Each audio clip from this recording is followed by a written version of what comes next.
உங்கள் பசங்க வெண்டைக்காவே சாப்பிட மாட்டேன்னு சொல்கிறாங்களா? வெண்டைக்காவை பார்த்தாலே எனக்கு பிடிக்காதுன்னு சொல்கிறாங்களா? ஒரு டைம் இந்த மாதிரி வெண்டைக்காய் குர்குரே செஞ்சு கொடுத்து பாருங்கள்.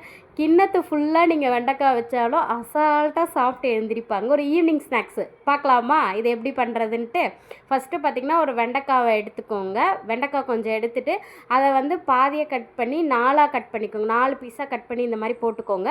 அதுக்கப்புறம் பார்த்திங்கன்னா அதில் வந்து மஞ்சத்தூள், தனி மிளகாய் தூள், அரிசி மாவு, அதுக்கப்புறம் கார்ன்ஃப்ளவர் மாவு இதெல்லாம் போட்டு கொஞ்சம் உப்பு சேர்த்து நல்லா மேரினேஷன் பண்ணி வச்சுருங்க.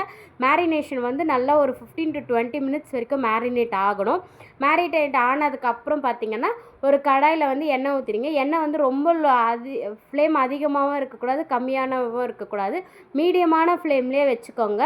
மீடியமான தீயிலே வச்சு வெண்டைக்காவை அதுக்கப்புறம் ஒன்று ஒன்றா இந்த மாதிரி போட்டு நல்லா கிறிஸ்பியாக அது வரணும். உடனே நம்ம எடுத்துட்டோம்னா அதில் அந்த வழவழப்பு தன்மை அப்படியே தான் இருக்கும். நீங்கள் நல்லா அதை கொஞ்சம் லோ ஃப்ளேம்லேயே வச்சு பார்த்திங்கன்னா நல்லா அதை திருப்பி திருப்பி போட்டு எடுங்க. போட்டு எடுத்து நல்லா ஃப்ரை பண்ணிவிட்டு அதுக்கப்புறம் அந்த கிறிஸ்பினஸ் நல்லா அதிலே பார்க்கும்போதே நம்மளுக்கு தெரியும். அந்த கிறிஸ்பினஸோடு எடுத்து ஒரு கிண்ணத்தில் போட்டு அது மேலே லைட்டாக கொஞ்சம் சாட் மசாலா தூவி நல்லா சாட் மசாலாவை தூவி விட்டு குலுக்கி கொடுத்து பாருங்கள். சாப்பிட்டுக்கிட்டே இருப்பாங்க. ட்ரை பண்ணி பாருங்கள்.